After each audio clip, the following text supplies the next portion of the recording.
Hey Paula, welcome back to my kitchen. I'm Joyce Duvall, and I couldn't let Side Dish Week go by without my absolute favorite food on the planet. I call it my death row meal, would be a potato.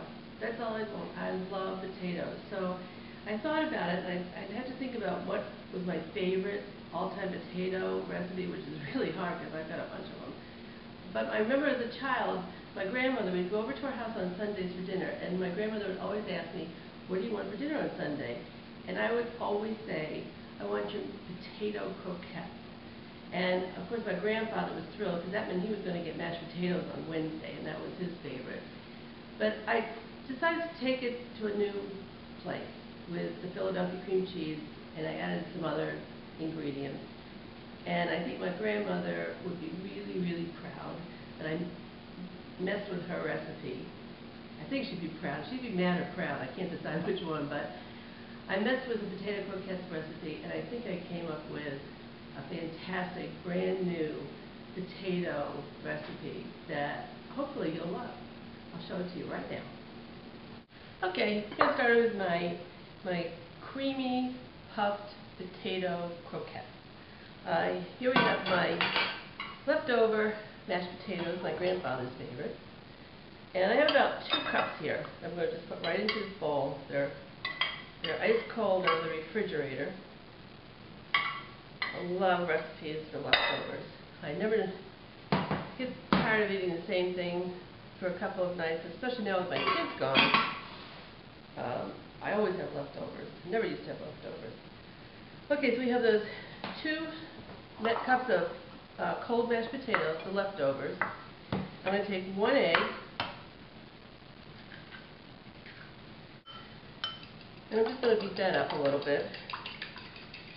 Now you don't have to season these potatoes because I season my mashed potatoes pretty good, so I don't even add any extra seasoning because I make my potatoes with, the normal, the butter, buttermilk, salt and pepper. That's it. So I've added that, and I'm going to add about 2 tablespoons of self-rising flour. Gives it a little more puffiness. Thought I'd give that a shot, and it really works out well. Half a cup of grated Parmesan cheese. Really, it gives it such a depth, delicious depth of flavor mixed with the cream cheese. Now I've got an onion here that I'm going to grate on the large hole of a box grater. I already have some grated here. And I add grated onion like this to my mashed potatoes often. It really adds, even though they're raw, it really adds a great flavor to them. So I'd say that's about 2 tablespoons. I used about, I'd say 3/4 of this medium onion is about 2 tablespoons of the grated onion. Put that right in. And now I'm going to just give it a quick mix. Mix all of those ingredients together. Now for the prize, the thing that makes it so creamy and very, very different from a regular potato croquette is not only the Parmesan cheese and the self-rising flour, but I am using whipped Philadelphia chive cream cheese. And boy, if that doesn't give it a great flavor. So I'm going to use about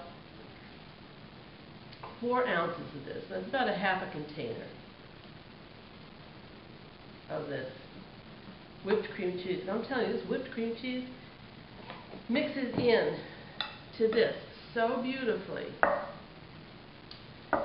Okay, that looks really well mashed in there. Now these are pretty firm, so they're not hard to make. Now I remember eating, the potato croquettes were always sort of egg-shaped. So that's what I'm going to do here. I'm going to make them just the way I remember my grandmother's. Sort of, it's just messy, but it's fun. Reminds me of being a little kid, playing with stuff. So I'm going to shape these sort of, that's how my grandmother used to do it, egg-shaped. Now, I've got some seasoned Italian breadcrumbs here. And I remember them just with any old breadcrumbs that she had left over. They were very frugal then. I try to be, but these are great. They have the nice seasoning already in them, the breadcrumbs. So just make a bunch of these. I'd say 2 tablespoons in each croquette or puff or dumpling, whatever you want to call them, and roll them around. They're really easy to work with once the potatoes have been refrigerated overnight. So I'm going to keep making these, and I'll show you when they're all done what they all look like together. But like I said, a little egg-shaped croquette dumpling like that is about what we're looking for.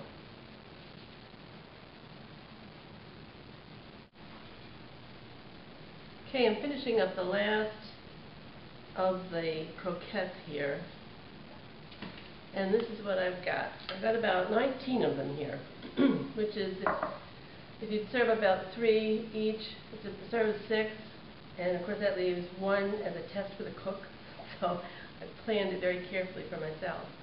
But this is what they look like, and I'm going to fry these, deep fry them, and they will puff up and be so tender on the inside and creamy and puffy and super crispy on the outside. I'm going to fry them at about 350 in deep oil. And I took these around last night to my neighborhood because I'm so popular now in my neighborhood because I'm taking all these goodies around for taste testing. And they were fighting over them, especially the kids in the family. They'd never quite seen anything like these. And so I'm anxious to show you what they end up looking like. I've got my oil brought up to temperature to 350. It's actually rising very quickly, so I have to hurry up here. And I'm going to cook the potatoes one at a time in this oil. Oh, look at that. Right in. I'm going to do about 5 of these at a time. Well, maybe I can do 6. 6 at a time. These look perfect. Look how gorgeous these are. Okay, this is the last batch, and they are just about done. These cooked very quickly. They were only about 2 minutes a batch, and they're just perfectly browned like that. What do you think? Well, here we are with my potatoes, my very favorite dish in the entire world. And I'm still debating what to call them. They're sort of a puff, sort of a croquette. They're shaped like my grandmother's croquette. They're also like a dumpling, but they are, without a doubt, delicious. Which means I am going to dig in, because I just can't resist. They're still hot. I'm going to cut right in. Oh, now, check this out. Check the inside of that out. Look at that. That is puffy and creamy, and it's, listen, I don't know if you can hear that or not, but that is such a crunch. Now, it's got the cream cheese and the Parmesan in there. Unbelievable. These will be a family favorite, guaranteed. Now, my grandmother, I remember, once in a while would serve it with some kind of a sauce. So you could actually just put like a little store-bought marinara